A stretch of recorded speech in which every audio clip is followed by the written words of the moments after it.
So today's going to be quite a short lesson because you're going over at 11:30 to see the guest lecture by Mark Wallace, who's come all the way from Melbourne, Australia to talk to us today. So I thought we'd just do stacks and queues.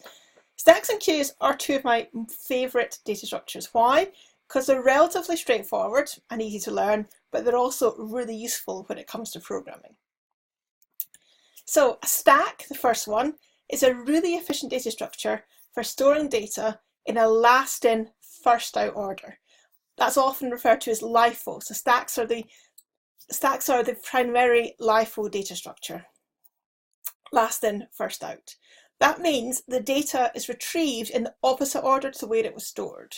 So that might sound really complicated, but there's a really easy way to remember this, which is to think of a plate stack at something like a buffet restaurant, okay? There's a spring at the bottom, which keeps the plates going up and down.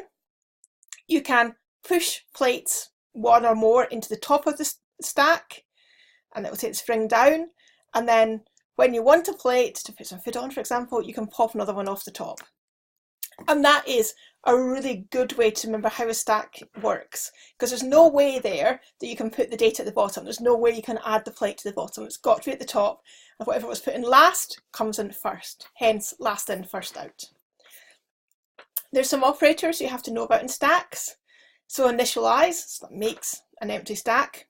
Clear, that takes all the data out of the stack.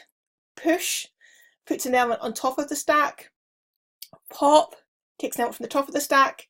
Peep, shows the element at the top of the stack without actually taking it off.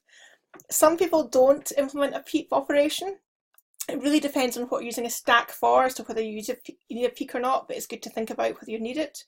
And also size, which tells you how much is actually stored in the stack.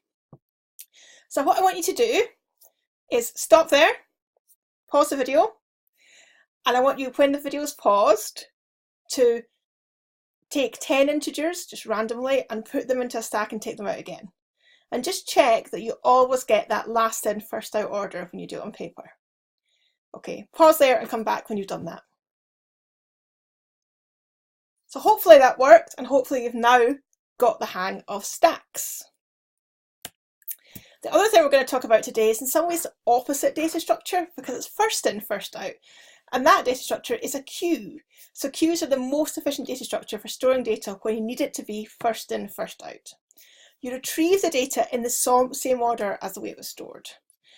So the best way to think about a queue is just to think about a queue of people, be it the supermarket or any place else. When you arrive, you join the back of the queue, and then the next person to be taken is the one who's at the front of the queue. So it's the opposite in many ways to a stack as a queue.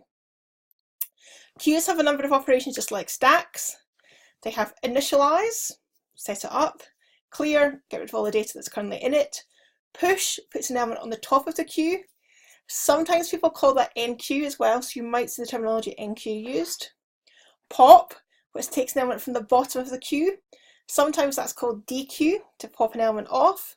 Peek, again, sometimes queues have peek implemented, sometimes they don't. Peek shows the element at the top of the queue. And also size, which tells you how large the queue is. I tend to use the top terminology push and pop and not enqueue and dequeue, because there is such a thing as a doubly-ended queue, which is also called a dequeue. So I think it's just too complicated to have the same term used for two things. So whenever I talk about stacks and queues, I use push and pop. I think it's important though that if someone else is talking to you, you might know that they'll work in a slightly different way. So now, when the video stops, again, take 10 integers, put them in a queue and take them out again, and make sure you get used to the way that that operates. And then I'll give you some tasks to do. I'll also see you at 11:30 at the guest talk. Take care both. Bye.